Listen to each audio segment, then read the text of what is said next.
I find myself feeling a bit behind in life. Like I'm scrolling through and then seeing people I know like achieving major milestones.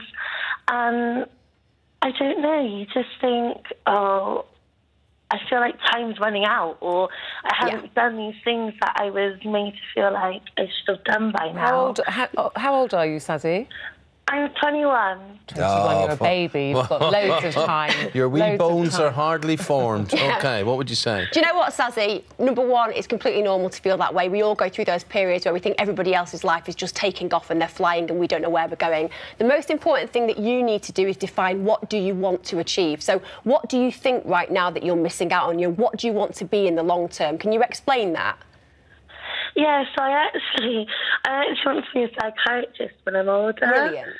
So I obviously want to go to university, but I've had a few mental health problems when I was younger. So my education was a bit disrupted because I went into an inpatient hospital. Right.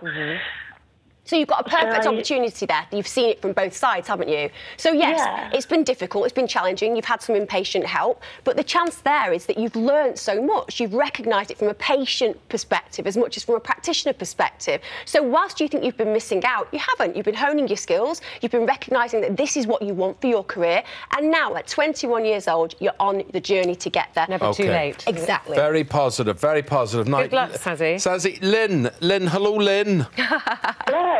Hello, Hi, Lynn. Lynn, you see, you're like me.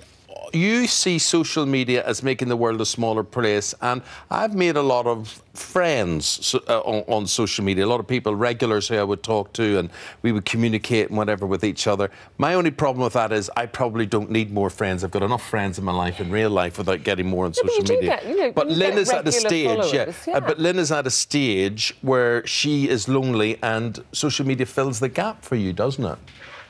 Well, yes, I would be. I think I would feel far more lonely without Facebook. I love it. I check in every day.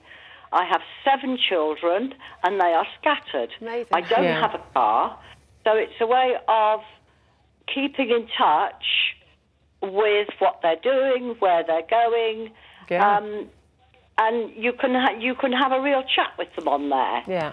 So and is it I do check into it every day, and I love Facebook. Good. And is it just your family, Lynn, or have you kind of made other friends on Facebook and social media? No, I have made other friends, but I am also from a big family. I have a brother in the States and a brother in Malaysia. Yeah. And keep up with them. I do go to Malaysia every year, but it's a way of keeping in touch with your whole family.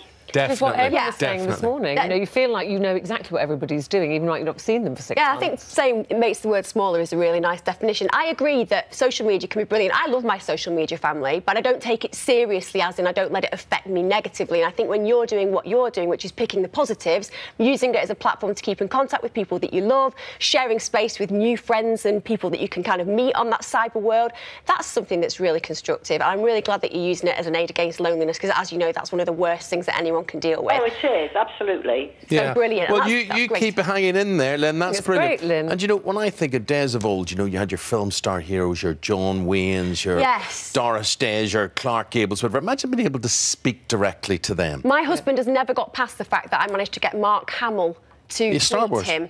He's a massive Star Wars fan, and he's kept that, and it meant something massive for him. And we've got Boy George this morning. Boy George. Morning, George. George, people discuss social media like they have no choice. If having so many followers and likes meant anything, then Justin Bieber would be the Pope.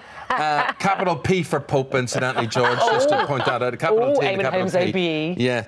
It's just a distraction. Don't get lost. Don't get lost. Keep it real, George. Well done. Thank you very much indeed for that, nice George. To know you're watching. Happy New Year to you. Well, he might just be tweeting. You might no, I think he's watching. I know he watches. He tells me he watches. We like it, especially when we're on. I was watching George on a retro Top of the Pops last week, so I was. Yeah. It's from 1954, so I forget what it was, but it was very good. It was very, very good, George, as usual.